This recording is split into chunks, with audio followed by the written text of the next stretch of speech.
Permítanme unos minutos antes de mi presentación para darles un avance de cómo vamos en nuestro proyecto médico misionero, si me lo ponen allá por favor, en nuestro proyecto médico misionero, como es el Centro de Capacitación en Estilo de Vida, La Verdad Presente.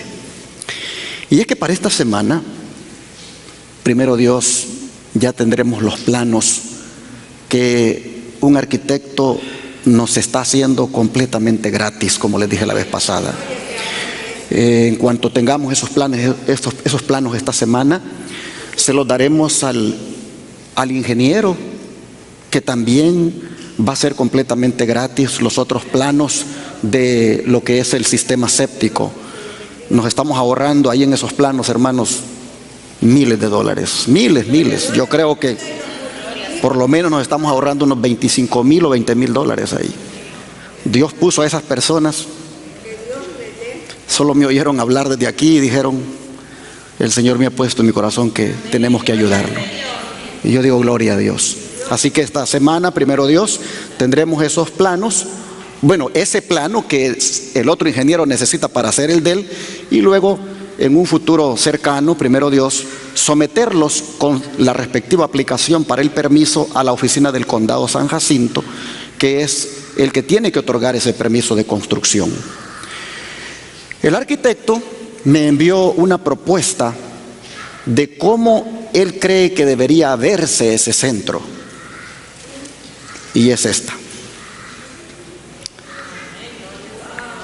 Esa vista aérea de cómo él cree que debería verse ese centro de estilo de vida, La Verdad Presente.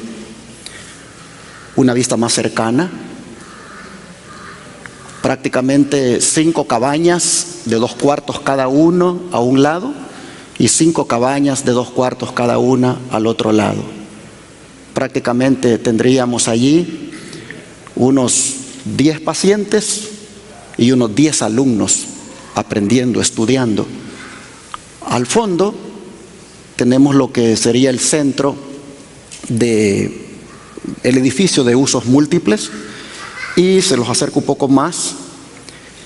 El laguito que tenemos ahí, ustedes lo han visto. Él dice: si ese laguito se arregla bien, podemos hacer que luzca de esa manera. Las cabañas en derredor y al fondo el salón de usos múltiples. Acá es la vista que habría del salón de usos múltiples hacia lo que es el bosque. Es posible que los detalles de algunas cosas de estas fotografías cambien, pero pues eso será según como Dios nos vaya guiando. Les pongo de nuevo las fotos. Ese acceso que ustedes miran ahí es el que el condado requiere para que entre una ambulancia en caso de una emergencia. Así que ese camino le daría prácticamente vuelta a lo que es el pequeño lago, porque tiene la ambulancia que tener un retorno. Y bueno, hermanos, ahí está. Dios sabrá cómo vamos a hacer esto, en la medida en que Él nos siga bendiciendo con los recursos que se necesitan.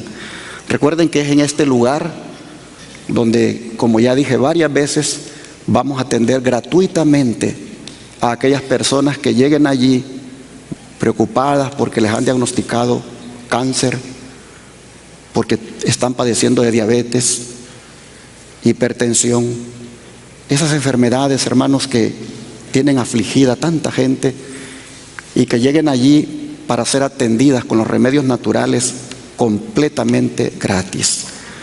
Quiero aclarar que este no es un hospital, no es un sanatorio donde los pacientes están en cama y ahí se les va a atender. Es un centro de estilo de vida, donde las personas que recién han sido diagnosticadas de alguna enfermedad y quieran tratarse con los remedios naturales de Dios, van y todavía están en una condición que cooperan para hacerse ellos mismos, por supuesto, ayudados, ¿verdad?, esos tratamientos. Así que por 21 días se les recibirá allí, serán tratadas con los remedios naturales del Señor y luego pues seguirán en sus hogares haciéndose lo que se les recomendó. De Dios depende, hermanos, que se haga como esa propuesta del arquitecto ha sido presentada.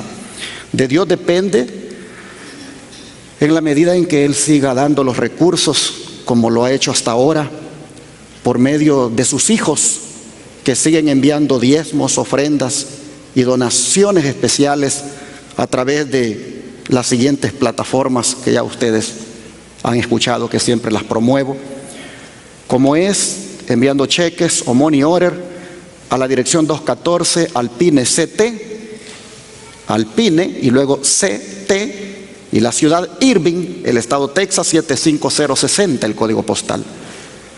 Algunos envían cheques o money order a esa dirección, otros van al Banco de América y depositan en la cuenta 4880 4014 1389, otros hacen transferencias de sus cuentas por medio de la aplicación Cele, utilizando el número 214-881-4029. Otros van a paypal.com y a través de esa, digamos así, de esa aplicación o página web, mandan ayuda también a la Iglesia Advenimiento utilizando el correo electrónico lostrésangeleserving@gmail.com, o yendo a la página web de nuestra iglesia, que es www.iglesiaadvenimiento.org, y ahí le dan en la sección de donaciones y lo lleva a PayPal para que sigan los pasos. Otros lo envían por RIA, por Western Union, y otros llaman y dicen: sáquelo de una vez de mi tarjeta. Llaman al 214-881-4029. Este teléfono es el que su servidor carga siempre. Por ejemplo, ahorita estaba sentado ahí y estaba mirando que estaban entrando notificaciones de hermanos y hermanas que a través de la aplicación Cele estaban transfiriendo diezmos y ofrendas. Si alguien en la audiencia, si alguien a la distancia en cualquier país del mundo se quiere unir a este proyecto médico misionero con sus donaciones, diezmos u ofrendas, comuníquese con este servidor al número de WhatsApp +1 214-881-4029. Con gusto le daremos detalles de cómo usted puede usar cualquiera de estas plataformas, o si puede transferir de su cuenta de banco a la cuenta de banco del ministerio. Gracias a todos los que nos han ayudado. Dios decidirá qué se va a hacer allí en base a cómo lleguen los recursos. Cuando yo miro esas fotos, yo digo: eso se ve hermoso. Y eso no se hace con poquito dinero. Así que lo vamos a hacer si Dios nos da el dinero. ¿Cuántos creen que Dios nos puede dar el dinero? No tenemos ninguna duda. La pregunta fue para que ustedes contestaran con ese amén, porque no tenemos ninguna duda. Dios es el dueño del oro y de la plata. Y si Él quiere que eso se vea bonito como está allí, el Señor va a seguir dando los recursos. Así que, amable televidente, radio oyente, hermanos y hermanas que quieran aportar, ustedes saben que esto está abierto para estarlo haciendo hasta que pues terminemos ese proyecto y después sigamos todavía para poder dar las atenciones completamente gratis a los pacientes. Este ha sido el reporte del proyecto médico misionero. Vamos a nuestro tema de esta mañana. Este día vamos a continuar con el tema número 23 del seminario profético, la revelación de Jesucristo. Quiero que nosotros entendamos, hermanos, esto que estamos estudiando y que ya, como acabo de decir, va a ser el tema número 23. Es precisamente eso, la revelación de Jesucristo. En otras palabras, los estudios que hacemos aquí basados en el libro de Apocalipsis no son la revelación del apóstol Juan, son la revelación de Jesucristo que Él le dio al apóstol Juan para que se lo diera a la iglesia. En otras palabras, hermanos, los temas de Apocalipsis son los temas que Jesús ha dado a la iglesia del tiempo del fin para que esté preparada y sepa cómo las cosas se van a dar a lo largo de la historia. En ese sentido, los temas de Apocalipsis, llamados la revelación de Jesucristo, son temas cristocéntricos, porque son dados por Jesucristo Y vamos en ese contexto a concluir la serie de 4 caballos que hemos estado mirando con sus jinetes respectivos. Y quiero ahora entonces a que nos concentremos en el 4.º caballo y jinete del que habla aquí Apocalipsis capítulo número 6, versículos 7 y 8. Apocalipsis capítulo 6, versículo 7 y 8.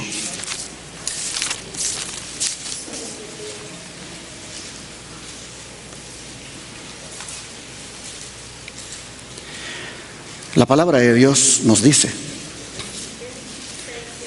Apocalipsis capítulo 6, versículos 7 y 8. Cuando abrió el 4.º sello, oí la voz del 4.º ser viviente que decía: ven y mira. Miré, y he aquí un caballo amarillo, y el que lo montaba tenía por nombre Muerte, y el Hades le seguía, y le fue dada potestad sobre la cuarta parte de la tierra, para matar con espada, con hambre, con mortandad y con las fieras de la tierra. Esta es la profecía de Jesús en relación a la tiranía más cruel que haría la iglesia cristiana, entre comillas. Esa iglesia que solo llevaría el nombre de Cristo, que tendría apariencia de piedad, pero que negaría la eficacia de ella. Esa iglesia que en nombre de Cristo y con la señal de la cruz cometió muchísimos crímenes durante tantos siglos. Esa iglesia que cayó en la peor apostasía que se haya conocido. Aquí en estos textos, bajo el símbolo de un caballo amarillo, pálido o verdoso, como ha sido traducido en otras versiones de la Biblia, se le presentó a Juan la degradación espiritual más baja de la iglesia cristiana.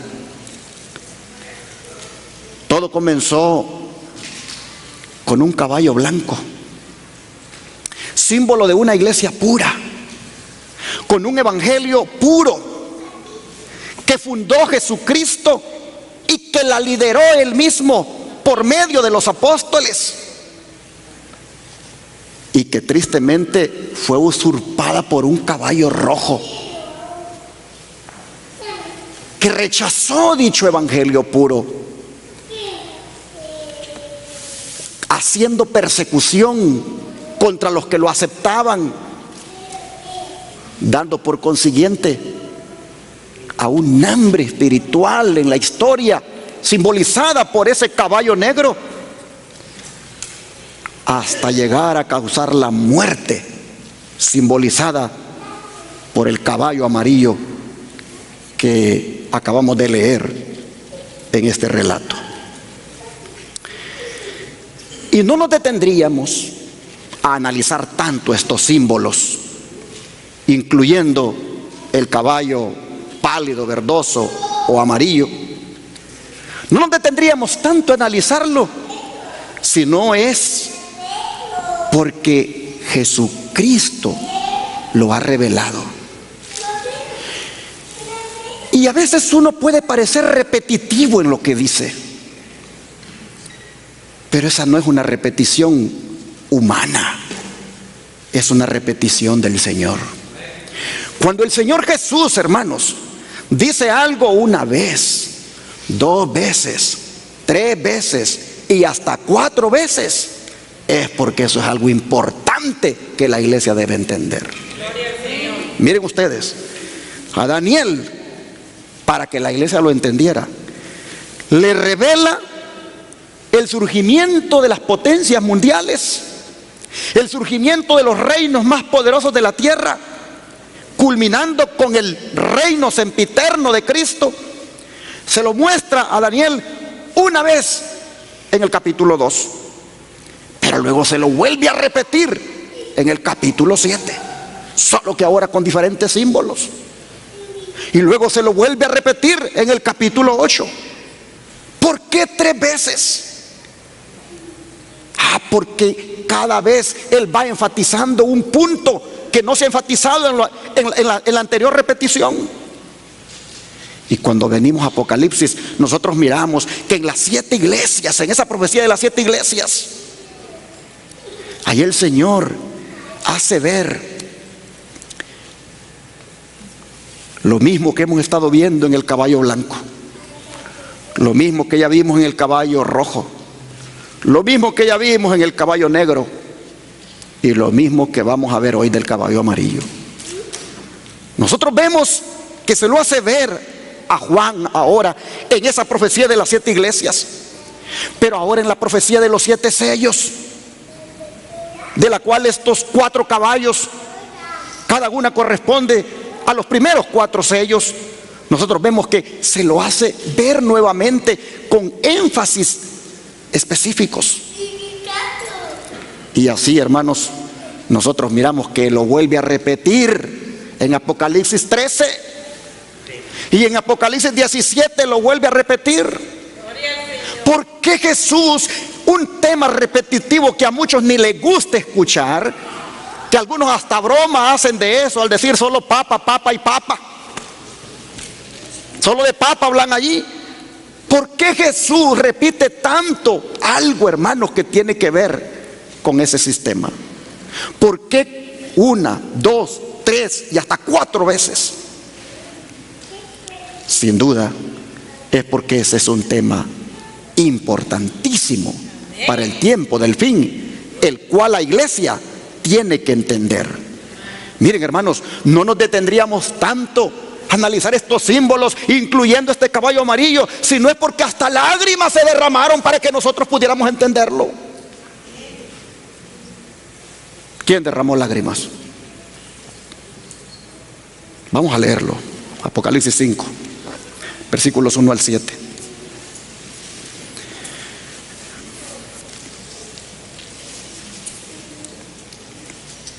Apocalipsis 5, versículos 1 al 7 dice: y vi en la mano derecha del que estaba sentado en el trono un libro escrito por dentro y por fuera, sellado con 7 sellos. Y vi a un ángel fuerte que pregonaba a gran voz: ¿quién es digno de abrir el libro y desatar sus sellos? Y ninguno, ni en el cielo ni en la tierra, ni debajo de la tierra, podía abrir el libro, ni aún mirarlo. Y lloraba yo mucho. A ver, ¿quién es el que lloraba, hermanos? Juan. Y lloraba yo mucho, porque no se había hallado a ninguno digno de abrir el libro, ni de leerlo, ni de mirarlo. Y uno de los ancianos me dijo: no llores. He aquí que el león de la tribu de Judá, la raíz de David, ha vencido para abrir el libro y desatar sus 7 sellos. Y miré, y vi que en medio del trono y de los 4 seres vivientes y en medio de los ancianos estaba en pie un cordero como inmolado, que tenía 7 cuernos y 7 ojos, los cuales son los 7 espíritus de Dios enviados por toda la tierra. Y vino y tomó el libro de la mano derecha del que estaba sentado en el trono. Ahora mire el capítulo 6, verso 1. Vi, dice, cuando el cordero abrió uno de los sellos, y oí a uno de los 4 seres vivientes decir, como en voz de trueno: ven y mira. Nosotros miramos acá, hermanos, una escena dramática. Imaginémonos el cuadro. El ángel fuerte y poderoso lanza el desafío: ¿quién tiene el derecho de abrir el libro de Dios y poder leer lo que hay allí? Silencio total. Nadie, ni en el cielo ni en la tierra, ningún hombre, ningún descendiente del linaje de Adán tiene el derecho, la dignidad de hacerlo. Nadie. Y Juan, la reacción emotiva no se hace esperar en él. Es tan intensa la reacción que comienza a llorar. ¿Por qué llora Juan? Oh, es que para él es sumamente triste que lo que está revelado en esos sellos, incluyendo en esos 4 caballos, para él es sumamente triste, hermanos, que la iglesia no lo sepa. Porque allí, en ese libro sellado con 7 sellos, de los cuales los primeros 4 están simbolizados por estos caballos que hemos venido estudiando, allí, hermanos, se encuentra la historia del futuro del mundo y de la iglesia de Cristo. De manera que Juan no puede aceptar que no se pueda conocer dicha historia si no hay quien abra ese libro. Pero el consuelo no se hizo esperar para Juan, pues uno de los asistentes de la corte celestial le dice: no llores, porque sí hay uno. Hay uno, y ese es Jesucristo, el Cordero de Dios que quita el pecado del mundo. Él sí tiene el derecho a abrir ese libro. Él sí tiene el derecho a romper cada uno de esos sellos. ¿Por qué tiene el derecho? Porque Él es el redentor de la raza humana. Él lo redimió a usted y me redimió a mí. Y porque nos ha redimido, Él ha abierto estos sellos para que nosotros los conozcamos. Gloria a Dios por eso, hermanos. Eso es lo que ha hecho Jesucristo. La redención hecha por Él. Hermanos, hace posible que nosotros conozcamos esto hoy. El don profético, comentando la intensa reacción de Juan ante aquella escena tan dramática, vean cómo lo dice.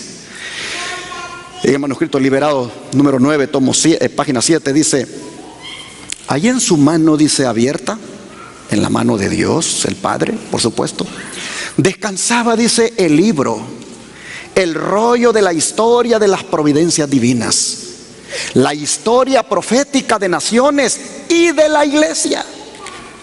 Eso es lo que había en ese libro que estaba sellado con 7 sellos. Aquí, dice, en ese libro se encontraban los dichos divinos, su autoridad, sus mandamientos, sus leyes, todo el consejo simbólico del Eterno y la historia de todos los poderes regentes de las naciones. El lenguaje simbólico, ese rollo hablaba de la influencia de cada nación, lengua y pueblo desde el inicio de la historia del mundo hasta su mismo fin. Este rollo estaba escrito por dentro y por fuera, es decir, ya no había más por dónde escribirle. Todo lo que se podía decir estaba en él. Pero noten la importancia. Sigue diciendo el don de profecía en el manuscrito liberado 12, página 296 a la 297, que la visión, como fue presentada a Juan, hizo su impresión sobre su mente.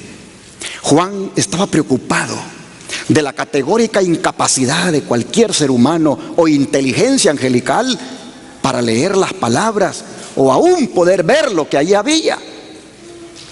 Su alma estaba tan angustiada y desesperada que uno de los ángeles fuertes tuvo compasión de él y poniendo su mano sobre él de manera apacible le dijo: no llores, he aquí el león de la tribu de Judá, la raíz de David, ha prevalecido para abrir el libro y desatar sus 7 sellos. Así que, hermanos y hermanas, siendo que la revelación, como también es llamado el libro de Apocalipsis, nos ha llegado con lágrimas, Ante una escena tan dramática como la que hemos leído, ¿cómo no nos vamos a interesar nosotros en el símbolo del caballo amarillo? Noten el nombre del jinete.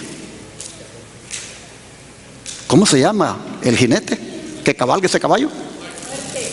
El nombre del jinete dice que es muerte.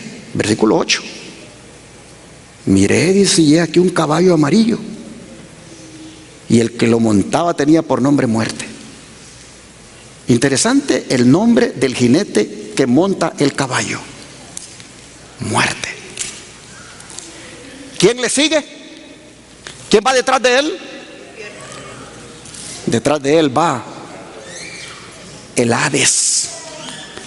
Pero el Hades es el sepulcro. Hades es la palabra griega, pero en nuestro idioma es el sepulcro. También significa el infierno. El Hades lo seguía.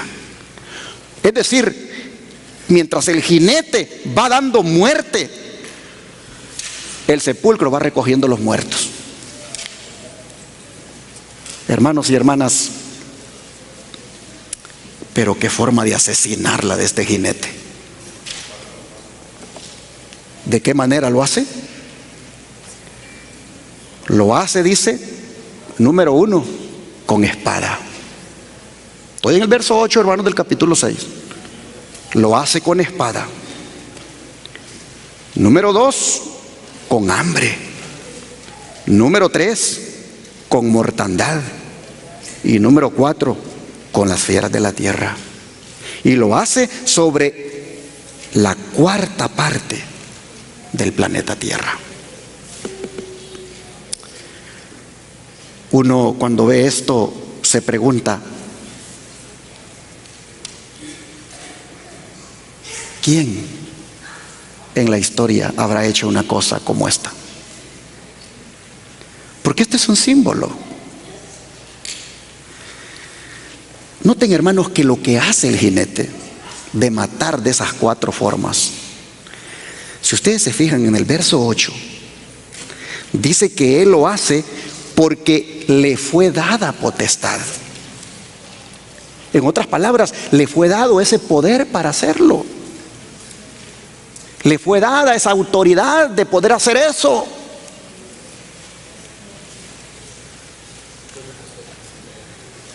Hermanos y hermanas, solo hay un personaje que puede dar una autoridad para hacer semejante barbaridad. Solo hay un personaje que puede dar esa potestad para hacer esta gran maldad de la que estamos leyendo aquí. Y ese personaje que da esa autoridad para hacer eso es el mismo que cita más adelante Juan en el capítulo 13. Vamos para allá, de Apocalipsis. Apocalipsis 13, versículo 2 al 7.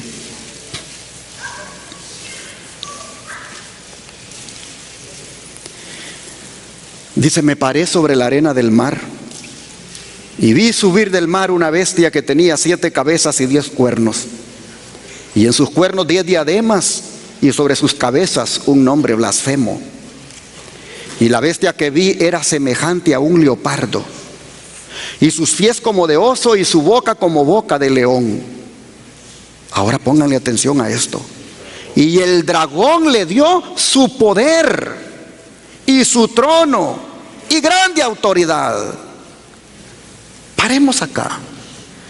El caballo amarillo, su jinete, mata de las 4 maneras, como ya vimos, porque le dieron esa potestad.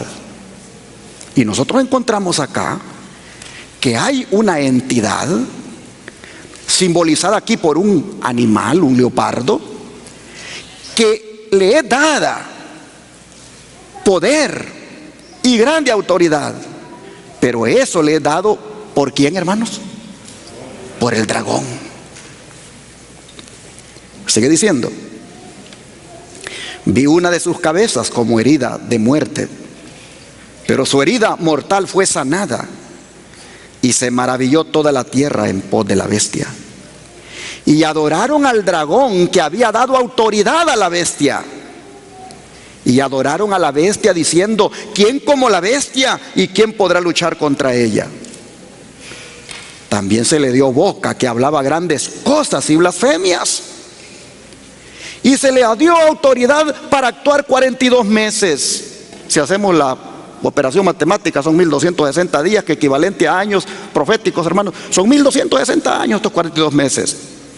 Y luego dice el verso 6: y abrió su boca en blasfemias contra Dios, para blasfemar de su nombre, de su tabernáculo y de los que moran en el cielo. Y se le permitió hacer guerra contra los santos y vencerlos. También se le dio autoridad sobre toda tribu, pueblo, lengua y nación.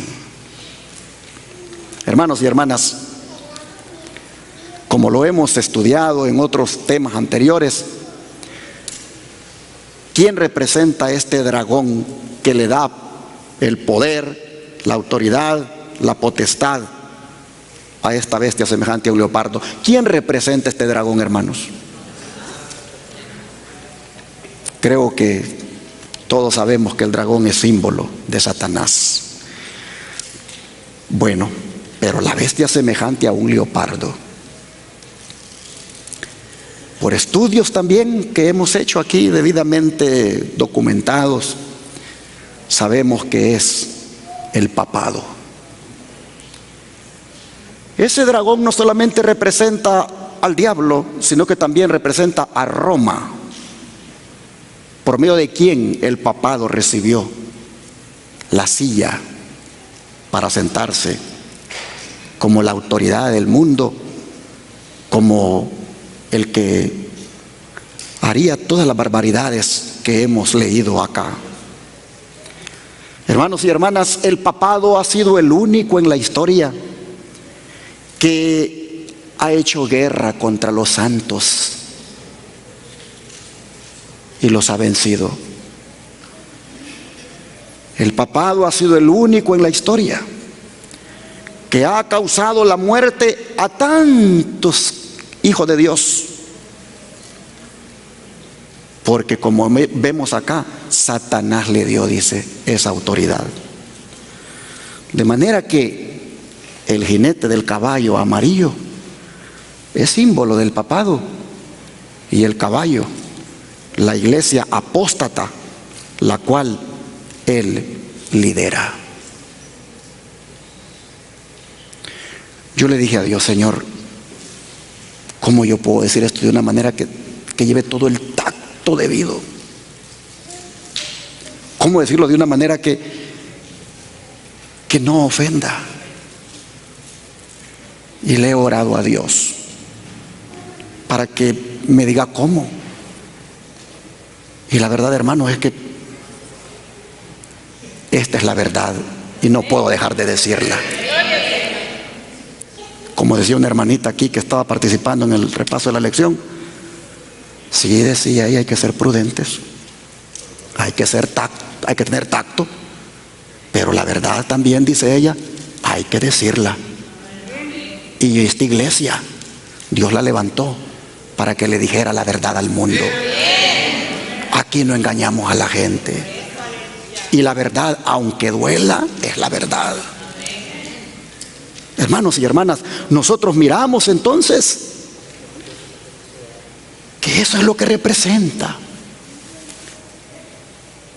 Y los adventistas del séptimo día, empezando desde los pioneros, los que iniciaron el movimiento adventista, no tuvieron ninguna duda en identificar este símbolo de esa forma. Miren ustedes, Guillermo Miller, por ejemplo. Guillermo Miller, en este libro Miller Evidence, página 182 del año 1839, Guillermo Miller dijo: el cuarto sello, este del caballo amarillo que acabamos de leer, se abrió, dice, en el año 538 después de Cristo, cuando primero se levantó, dice, el anticristo. Después de haber saciado su sed de sangre en cualquier manera posible que el hombre pudiera imaginar, miles fueron echados a feroces bestias para ser destruidos por ellas. El tiempo y lugar de la apertura de este sello no podemos errar.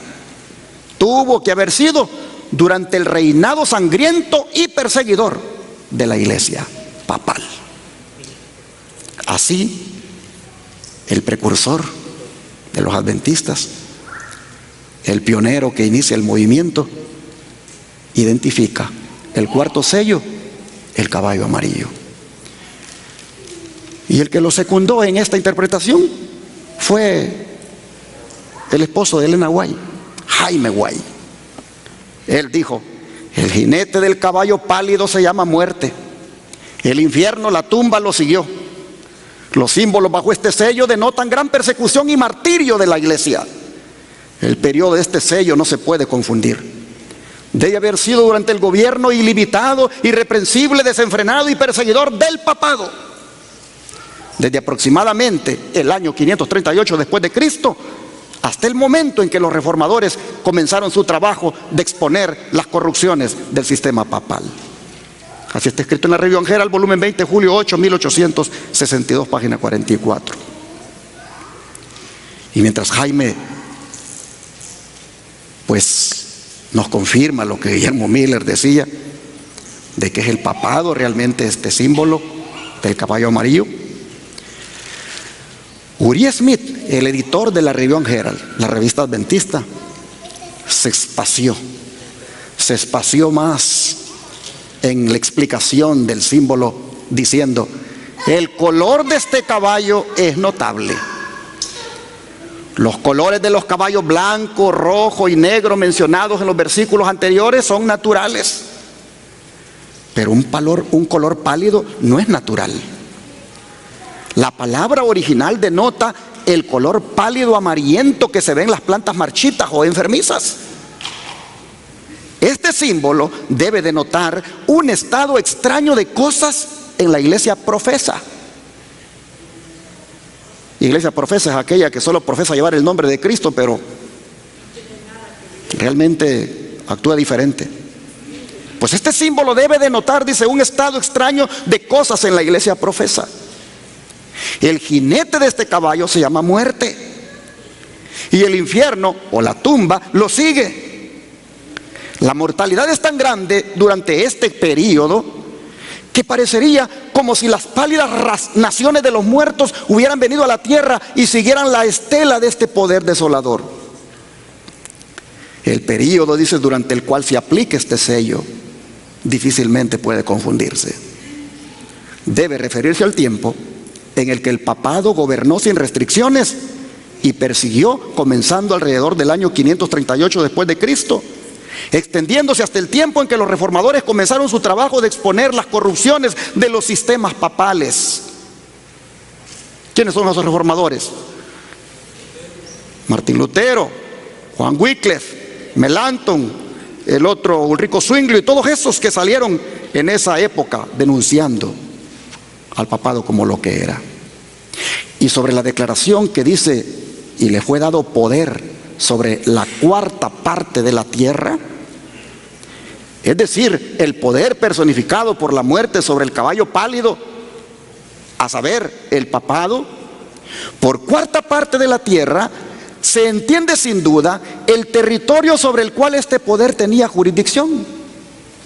Mientras que las palabras espada, hambre, muerte, es decir, algún castigo que causa la muerte como exposición, tortura, etcétera, y bestias de la tierra, todo eso, dice, son cifras que denotan los medios por los cuales ha dado muerte a sus mártires, 50 millones de los cuales, según la estimación más baja, piden venganza desde debajo de su altar sangriento.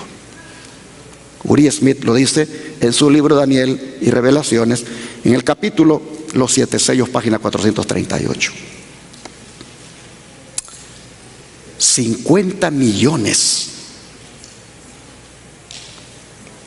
Todavía es una estimación baja, la más baja de los cristianos y otras personas que el papado le dio muerte en esos 1260 años, en esos 42 meses que el dragón, o sea, Satanás, le dio su poder y autoridad para que hiciera guerra contra los santos y los venciera. Uriah Smith lo dice bien claramente.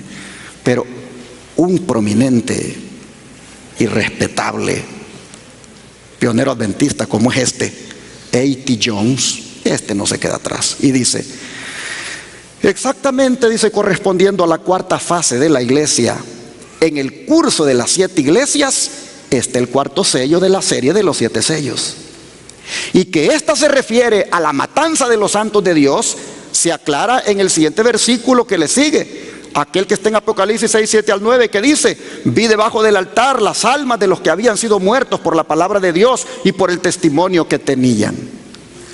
Esto, dice, se aplica al papado en la dispensación cristiana.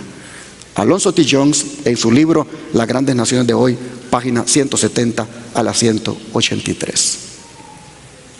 Como ven ustedes, los pioneros adventistas tenían todo el tacto del mundo, tenían el cuidado de saber decir las cosas, pero cuando tenían que decir la verdad e identificar las cosas como eran, no les temblaba el pulso y lo decían claramente, aunque eso los hiciera verse como impopulares.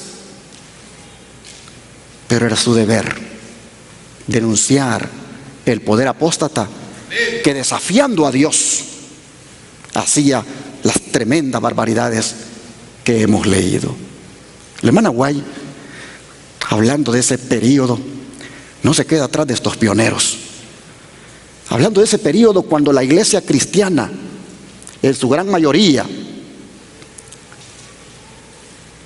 no toda la iglesia, pero en su gran mayoría apostató, la hermana White lo dice de la siguiente manera: a fin, dice, de asegurarse honores y ganancias mundanas, la iglesia fue inducida a buscar el favor y el apoyo de los grandes de la tierra, y habiendo rechazado de esa manera a Cristo, tuvo que someterse al representante de Satanás, el obispo de Roma. Seguridad y Paz en el Conflicto de los Siglos, página 54. Noten ustedes que la iglesia, buscando honores y ganancias, la iglesia cristiana terminó prácticamente sometiéndose al obispo de Roma, el Papa, representante de Satanás, le dice Elena White. La iglesia cristiana terminó sometiéndosele.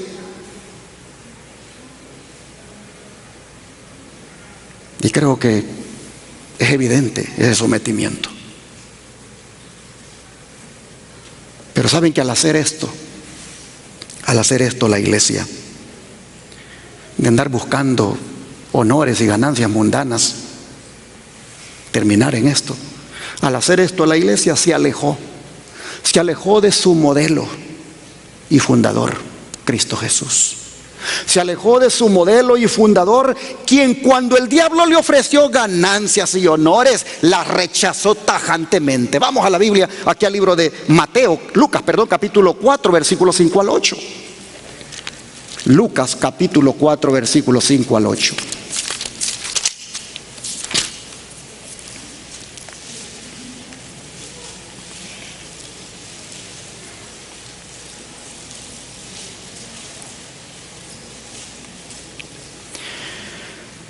Y la escritura dice, Lucas 4, versículos 5 al 8. Y le llevó el diablo a un monte alto y le mostró en un momento todos los reinos de la tierra. Y le dijo el diablo: a ti te daré toda esta potestad y la gloria de ellos, porque a mí me ha sido entregada, y a quien quiero la doy. Si tú postrado me adorares, todos serán tuyos. Respondiendo Jesús le dijo: vete de mí, Satanás, porque escrito está: al Señor tu Dios adorarás y a Él solo servirás. ¿Qué les parece?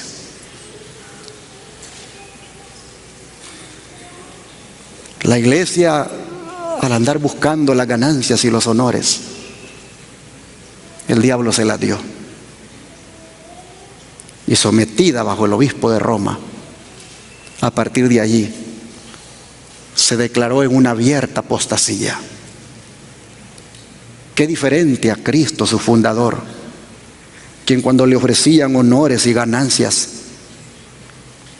y gobernar fácilmente el mundo, dijo: apártate de mí, diablo, no te voy a adorar de esa manera, solo a Dios voy a adorar, a ti no. El diablo siempre ha andado buscando adoración. El diablo anda buscando siempre gente que lo adore, iglesias que lo adoren, y les ofrece lo más fácil. Por eso, cuando veo la iglesia primitiva, cuando veo la iglesia del caballo blanco que sale venciendo y para vencer, yo veo una iglesia que promueve, hermanos, una religión, pero una religión sincera. Es decir, que promueve un sistema de cristianismo que está basado en lo que Dios manda. Hoy, si ustedes miran el sistema que se promueve de iglesia, de cristianismo, de religión, es un sistema basado en lo que la gente quiere, en lo que la gente le gusta. Allá andábamos en Houston y miro el gran rótulo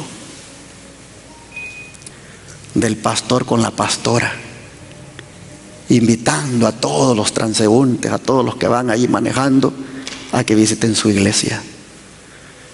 Y me le quedé viendo la vestimenta del pastor, y yo dije: realmente ese hombre ha de tener llena la iglesia, porque con esa forma como está vestido le está diciendo a la gente: aquí no importa cómo vengas. Y es verdad, no importa cómo vengas cuando no conoces de las cosas de Dios, pero cuando ya conoces de las cosas de Dios, sí importa cómo vengas, ¿sí o no, hermanos?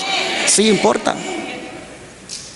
Es un sistema de religión, un sistema de iglesia donde se amolda y se acomoda a las joyas, a las pinturas, a las minifaldas, a los pantalones apretados, a los hombres lujuriosos. Se acomoda a un tipo de carnalidad, hermanos, el sistema de iglesia que se promueve hoy. Nosotros en esta iglesia estamos, por la gracia de Dios, promoviendo, hermanos, el sistema de iglesia que Jesús enseñó. El sistema de iglesia basado en una religión sincera. Que los asistentes a la iglesia, que los que vienen a oír no lo pongan por obra, eso es algo que le va a dar cuenta cada uno al Señor. Pero desde este púlpito se promueve el sistema de iglesia y religión que Cristo ha dejado en su palabra. Y Cristo le dijo a Satanás: no, vete de mí, le dijo. Ganancias y honores no quiero. La hermana Guay, mire cómo lo comenta. Satanás, dice, se había esforzado una vez por hacer transigir a Cristo. Vino a donde estaba el Hijo de Dios en el desierto para tentarle, y mostrándole todos los reinos del mundo y su gloria, ofreció entregárselo todo, con tal que reconociera la supremacía del príncipe de las tinieblas.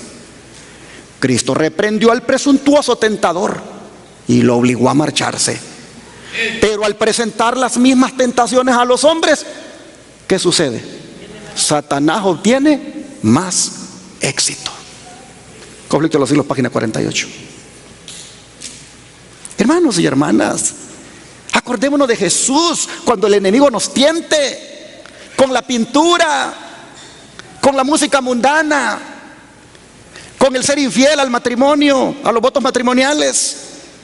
Cuando el diablo nos tiente, hermanos, con esa forma de vestir del mundo, cuando el diablo nos tiente con todas esas cosas, acordémonos de Jesús y no cedamos. Como Jesús, digámosle: vete de mí, Satanás. Aunque esta mi amiga me esté induciendo a que me vista como ella se viste, a que me adorne como ella se adorna. Vete de mí, Satanás. Porque he sido enseñado en la palabra que la mujer se tiene que vestir con sencillez, con humildad, como mujer que profesa piedad. Oh, hermanos y hermanas, el papado surgió porque el obispo de Roma se alió con el emperador de Roma. El papado surgió porque el obispo de Roma, el anciano de la iglesia cristiana en Roma, comenzó a tener, hermanos, alianzas con el emperador Constantino el Grande. Y así, hermanos, surgió el papado, porque andaba el obispo buscando honores y ganancias, hasta que consiguió que el emperador se bautizara. Y cuando se bautizó, ¡ay, qué privilegio! La iglesia de Jerusalén, la iglesia de Antioquía, la iglesia de allá, de todos los lugares aquellos, cuando se enteraron que el emperador se había bautizado, oh, ¿cómo creen ustedes que miraban a la iglesia de allá de Roma? La del obispo de Roma. ¡Wow! Ganaron al emperador para Cristo. ¡Qué honor, qué privilegio! Y el obispo de Roma, ¿cómo creen que se sintió? Nuestra iglesia es la mejor de todas las iglesias cristianas que hay, porque tenemos aquí al emperador que ya no nos va a perseguir, ahora se ha hecho cristiano. No sabía el mundo lo que le venía, no sabía el cristianismo lo que vendría de allí. De allí surgiría el papado y comenzaría a exigir lo mismo que el diablo exigió de Cristo. Es decir, homenaje. Mire cómo lo dice el don de profecía.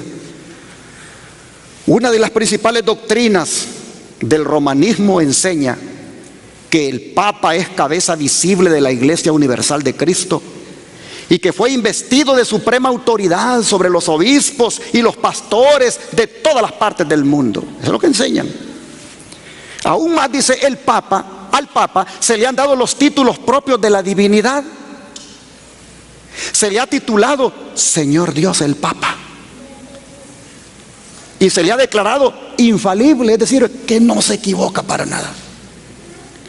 Y ahora noten, lo puse en rojo para que miren cómo lo mismo que el diablo exigió de Cristo exige ahora. Exige, dice, que todos los hombres le rindan homenaje. La misma pretensión que sostuvo Satanás cuando tentó a Cristo en el desierto, la sostiene aún por medio de la iglesia de Roma. Y muchos son los que están dispuestos a rendirle homenaje. Empero los que temen y reverencian a Dios resisten esa pretensión, que es un desafío al cielo. La resisten, dice, así como resistió Cristo las instancias del astuto enemigo, al decirle: al Señor tu Dios adorarás y a Él solo servirás. Dios, dice, no ha hecho alusión alguna en su palabra a que Él haya elegido a un hombre para que sea cabeza de la iglesia. La doctrina de la supremacía papal se opone abiertamente a las enseñanzas de las Escrituras. Solo por usurpación puede el Papa ejercer autoridad sobre la iglesia de Cristo. Conflicto de los siglos, página 48 al 49. ¿Por qué es tan odiado el conflicto de los siglos, hermanos? Por todas estas cosas. Es el único libro que anda en el mundo circulando y que dice estas verdades. Pero algunos adventistas miedosos lo han editado y le han quitado al libro original palabras que lo declaran de la manera como acabamos de leer. Inclusive le han cambiado hasta el nombre. Le han quitado la palabra conflicto, porque eso, conflicto, ay, conflicto, yo no quiero nada con el conflicto. Ay, seguridad y paz. La esperanza. Oh, hermanos y hermanas, el conflicto de los siglos es el libro que todos los cristianos deberían leer, aunque sea por curiosidad, deberían leerlo. y tendrían allí una verdad, dicho por una hermanita que apenas hizo 3er grado de escuela, pero que Dios le reveló el conflicto de los siglos. Oh, hermanos, el papado, dice Elena White, exige homenaje. El mismo que exigió el diablo de Cristo, lo exige ahora el papado. Lo ha exigido. ¿Y qué hace el papado cuando lo exige y no se lo dan? ¿Qué hizo en el pasado cuando lo exigían y no se lo dieron? Vamos a seguir leyendo, hermanos, del don profético, porque yo no voy a buscar un bestseller de un evangélico por allí, yo no voy a buscar un periódico, yo voy a buscar el conflicto de los siglos para saber qué es lo que pasó. Dice la sierva del Señor, en el siglo VI, el papado concluyó por afirmarse. El asiento de su poder quedó definitivamente fijado en la ciudad imperial, cuyo obispo fue proclamado cabeza de toda la iglesia. El paganismo había dejado el lugar al papado. Cuando habla del paganismo se refiere a Roma. El dragón, dice, le dio a la bestia su poder y su trono y grande autoridad, como ya lo leímos en Apocalipsis 13:2. Y entonces, dice, cuando recibió eso, el papado, empezaron a correr, dice, los 1260 años de opresión papal predicha en las profecías de Daniel y el Apocalipsis, como es aquella que está en Daniel 7:25 y la que acabamos de leer de Apocalipsis 13, del 5 al 7.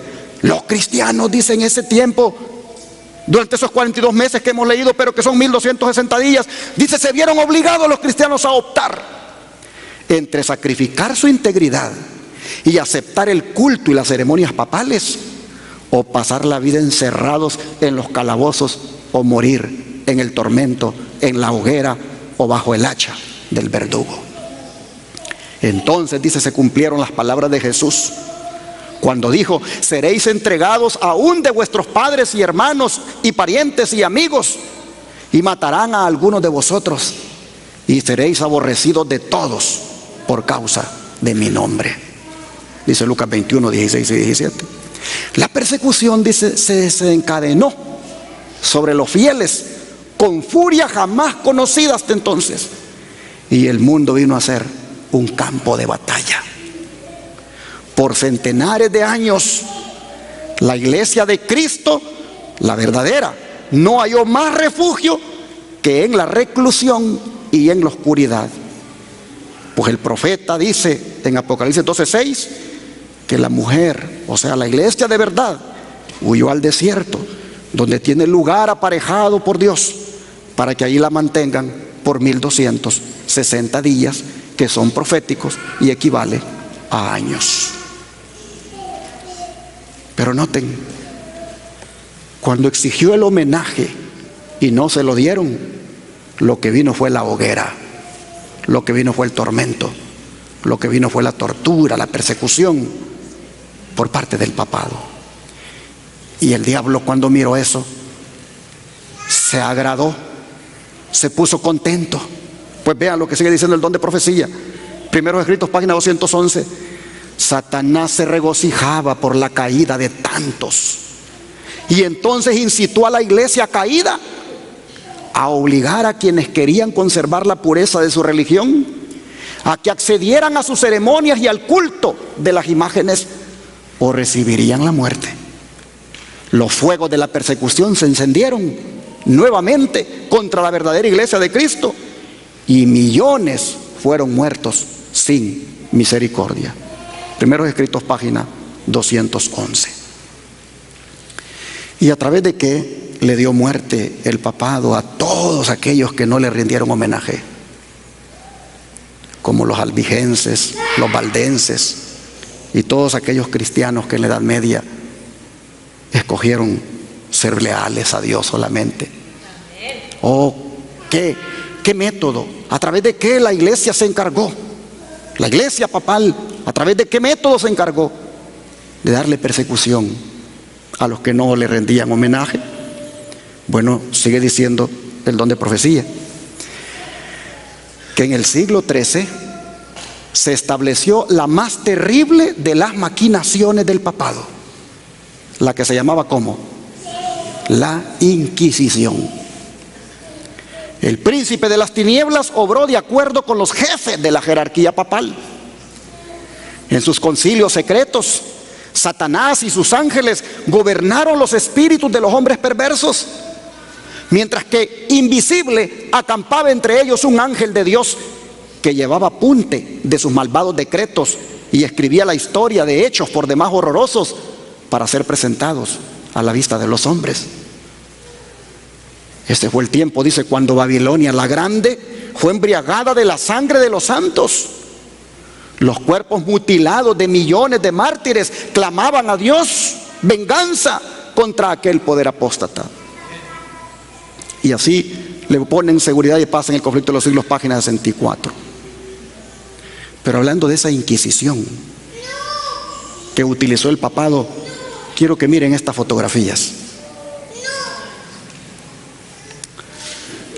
Estas fotos muestran cómo agarraban a los cristianos que no se sometían al Papa en la Edad Media, cómo los torturaban. Si usted le pone en el Google la Inquisición, ahí va a ver unas fotos horribles. Cristianos que les abrían las piernas y con una sierra los partían por mitad. Yo aquí escogí las fotos menos horrorosas. Solo miren este cristiano de este lado, amarrado de los pies y de las manos en forma de arco y haciendo que se ahogara con el agua. Oh, hermanos, fueron salvajes esos de la Inquisición. Esos eran los tiempos cuando en el nombre de Dios y la señal de la cruz se le daba muerte a estos que eran considerados herejes, solamente porque no se sometían al papado, ni le rendían homenaje, ni mucho menos aceptaban sus falsas doctrinas. Dentro de esos herejes, hermanos, murieron millones de cristianos utilizando, como hemos leído en la descripción del caballo amarillo, utilizando la espada, que es símbolo del poder civil. Ayer me habló una persona muy enojada. ¿Tú eres Orlando Enamorado? Sí. Tú eres el que predicas todas las cosas que dices del papado. Bueno, yo solamente comparto lo que fue revelado a la sierva del Señor Elena White, el conflicto de los siglos. Mira, me dijo, no engañes a la gente. Cuando tú dices esas cosas, me dice, estás muy equivocado. Porque para empezar, me dice, la Inquisición, que fue mala y que es así, dice, hay que condenar, fue la Inquisición española. Y la Inquisición, dice, no fue el Papa, no fue el papado el que hizo todas esas barbaridades, fue la Inquisición, y la Inquisición española. Sí. ¿Y quién estaba detrás de la Inquisición española? ¿Quién estaba detrás de los inquisidores? ¿Quién estaba detrás de aquellos tribunales? Oh, hermanos y hermanas, el caballo amarillo está escrito que su jinete mataría con espada. Espada, símbolo del poder civil utilizado por Roma para perseguir a los cristianos. ¿De dónde sacamos que la espada es símbolo del poder civil? Vamos al libro de Romanos, capítulo 13, versículos 3 y 4.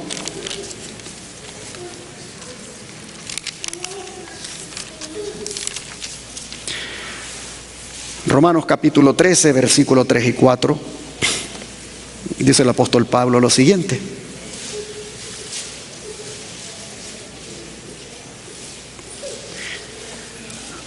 porque los magistrados, dice Pablo, no están para infundir temor al que hace el bien, sino al malo.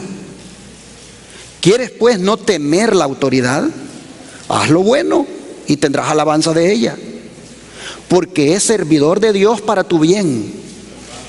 Pero si haces lo malo, teme, porque no en vano lleva la espada, pues es servidor de Dios vengador para castigar al que hace lo malo.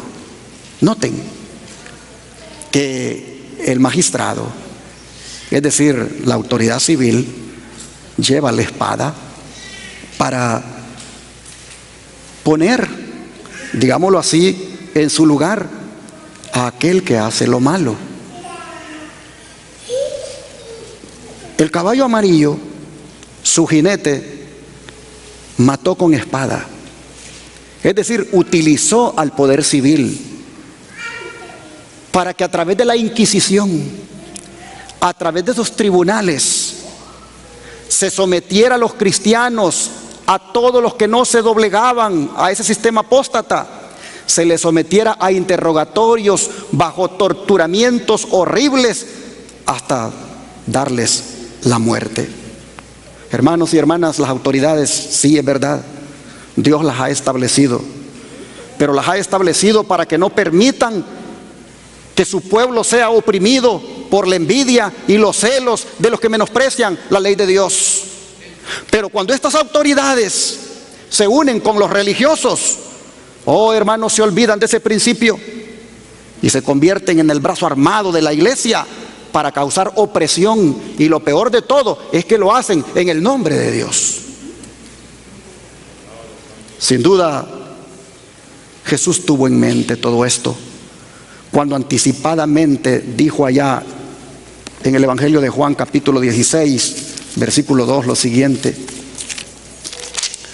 Evangelio de Juan capítulo 16, versículo 2.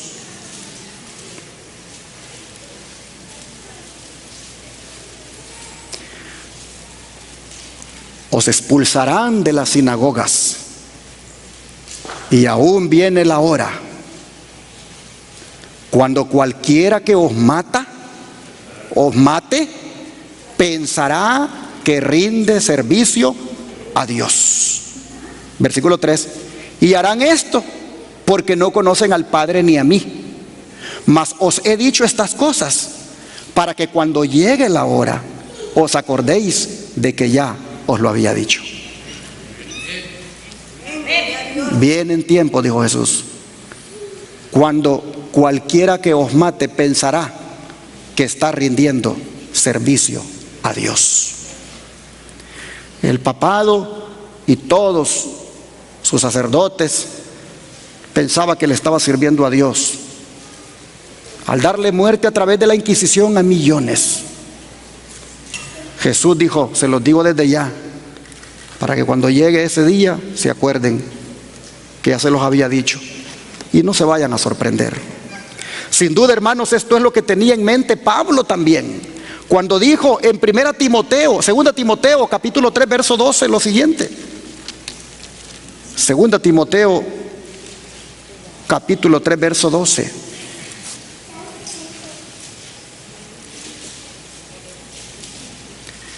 Y también, dice Pablo, todos los que quieran vivir piadosamente en Cristo Jesús padecerán, ¿qué cosa? Persecución.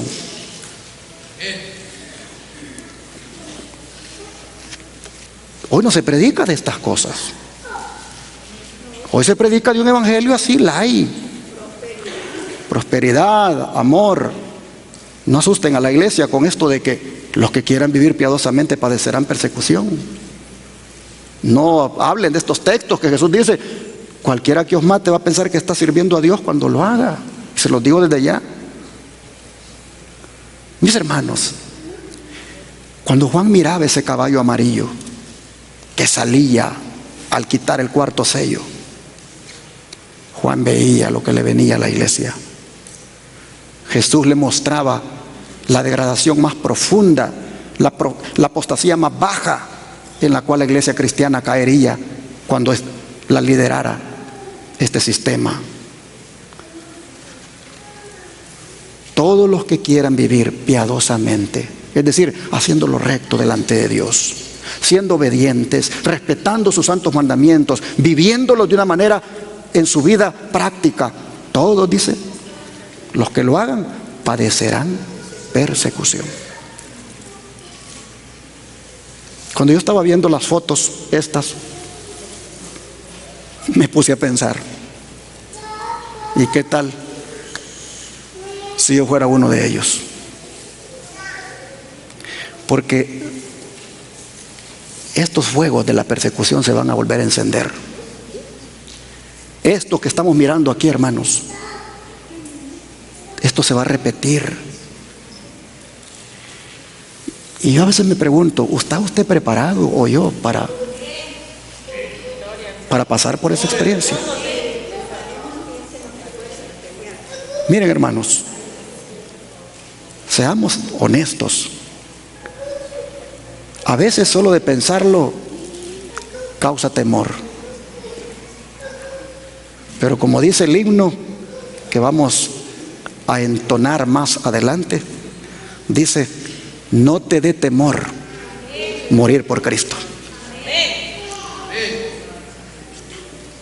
Si somos fieles, dice Pablo, si somos consagrados, padeceremos persecución. Pero no faltan los cobardes que dicen: por eso no me consagro, por eso no me entrego mucho al Señor, por eso no me meto bien de lleno a Dios, porque yo no estoy preparado para eso. Y entonces, ¿qué estás haciendo aquí? Quítate el nombre de cristiano, vete al mundo mejor. Pero si eres cristiano, vive como cristiano y está dispuesto a dar la vida por Cristo, si es posible, hermano. De eso se trata esto, de entender a quién sirvo, a quién he creído, y que lo amo tanto que estoy dispuesto a morir por Él. De eso se trata. Dejémonos de cobardías. No nos ha dado Dios espíritu de cobardía, dice Pablo, sino de poder y de dominio propio. Oh, hermanos y hermanas, los cristianos del pasado, esos nos han demostrado de qué calibre estaban, de qué calibre eran. Miren, por ejemplo, como Pablo dice aquí en Hebreos, cómo describe a algunos de ellos. Hebreos 11, versículo 36.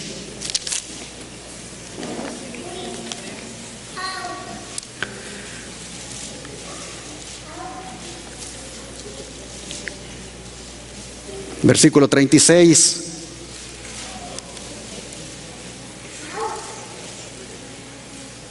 En adelante.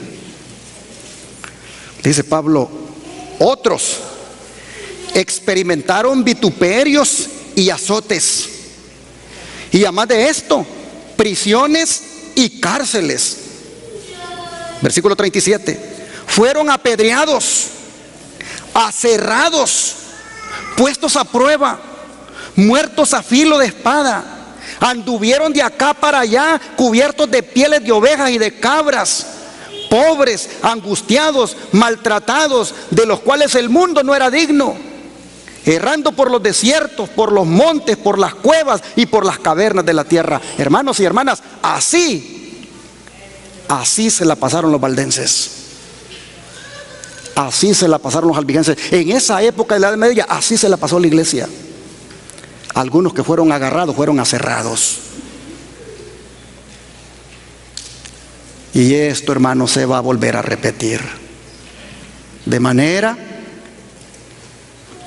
que nosotros no tengamos temor solamente de fallarle al Señor. Solamente de fallarle al Señor, de eso tengamos temor. Pero de morir por Él, de eso no tengamos temor. Hermanos y hermanas, ¿qué le dijo el Señor a Josué? Esfuérzate y ¿qué? Y sé valiente, no temas ni desmayes, porque Jehová tu Dios estará contigo. No estaremos solos. ¿Por qué, hermanos, los que iban a la hoguera morían cantando? Ahí estaban, miren, amarrados en la estaca. El fuego empezaba a prenderse sobre ellos y ellos cantándole al Señor, y así morían cantando. Bueno, creo que todos hemos conocido la historia de Esteban.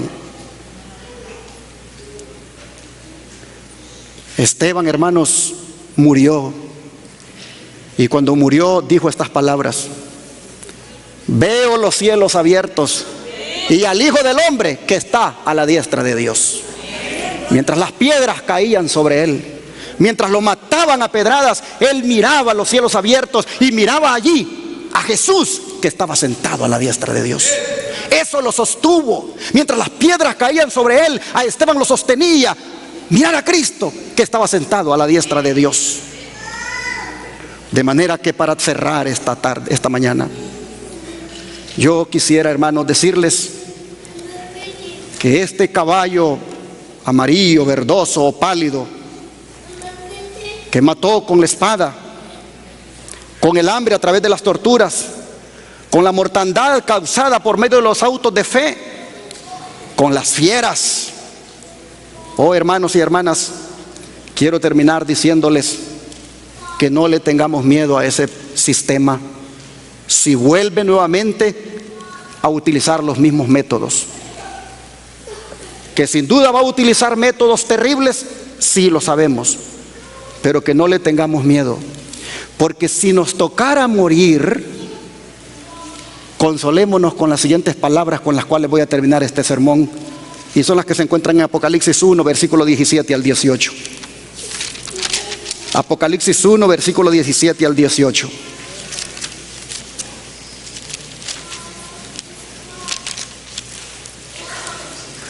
Dice la palabra de Dios: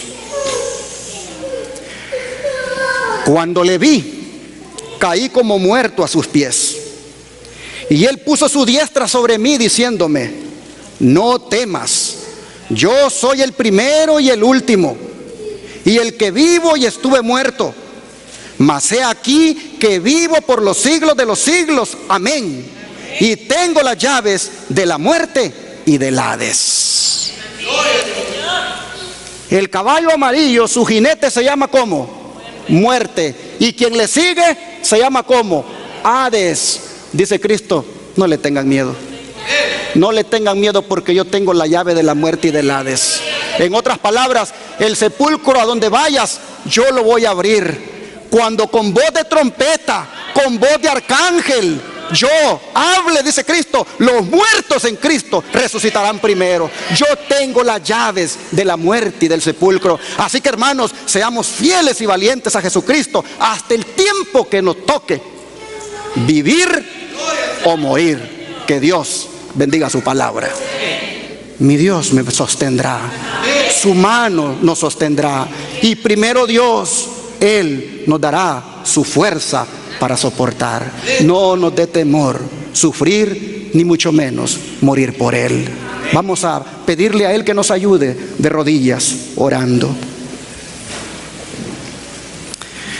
Padre nuestro, al mostrarnos en el cuarto sello por medio de este caballo amarillo la apostasía más baja en la cual cayó tu iglesia, al punto de volverse tirana contra aquellos que escogieron mejor serte fieles a ti. Al ver eso, Señor, y mirar cómo se va proyectando el mundo, y cómo también ahora el mismo sistema se va agrandando y va, Padre, ejerciendo influencia sobre gobernantes, nosotros vemos, Señor, anticipadamente cómo estas cosas se van de volver a dar.